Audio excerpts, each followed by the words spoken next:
Did you know that Australian billionaire Clive Palmer used special foreign investor rules in trade agreements to claim $420 billion from the Australian government? Here's how and why it should concern you. Palmer did this by using something called ISDS, Investor State Dispute Settlement, a mechanism in some trade agreements that allows foreign investors to bypass national courts and sue governments in international tribunals over policy changes, like environmental regulations that affect their profits. Palmer registered his mining company in Singapore and used trade agreements between Australia and Singapore to make 4 claims. The first claim was for $300 billion after he lost a High Court appeal concerning a Western Australian government decision to refuse an iron ore mining licence. The last 3 claims for $120 billion are because a Queensland court refused his coal mining licence and a licence for a coal-fired power plant for environmental reasons, including increased carbon emissions. The tribunal in the first case has found that Palmer was not a Singaporean investor and ordered him to pay $13.6 million for the government's legal costs. But Palmer is challenging this decision, and his 3 coal-related cases are likely to proceed.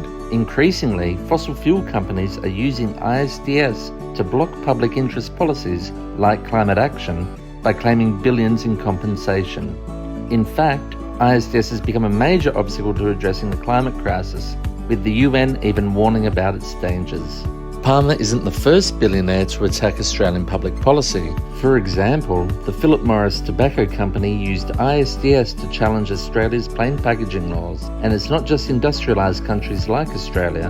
Many low-income countries are facing ISDS cases that challenge their ability to regulate things like healthcare, environmental protections, and even minimum wage laws. So what can we do about it? The good news is we are winning. Countries like South Africa, Brazil, and many in Latin America have already withdrawn from ISDS arrangements. The UK and EU have also pulled out of the Energy Charter Treaty because of ISDS rules being used to block climate policies. Now the Australian government has a policy against ISDS in new trade agreements, but we need to act quickly to speed up the removal of ISDS from existing agreements. You can take action too. Sign our petition urging the government to act faster in removing ISDS provisions and join the global movement to protect our future. Learn more by reading our explainer and sending a message to your Member of Parliament. Together, we can help put an end to these harmful provisions once and for all. So join us in taking action against ISDS and supporting policies that put people and the planet over corporate profits. Visit our website to learn more and make your voice heard.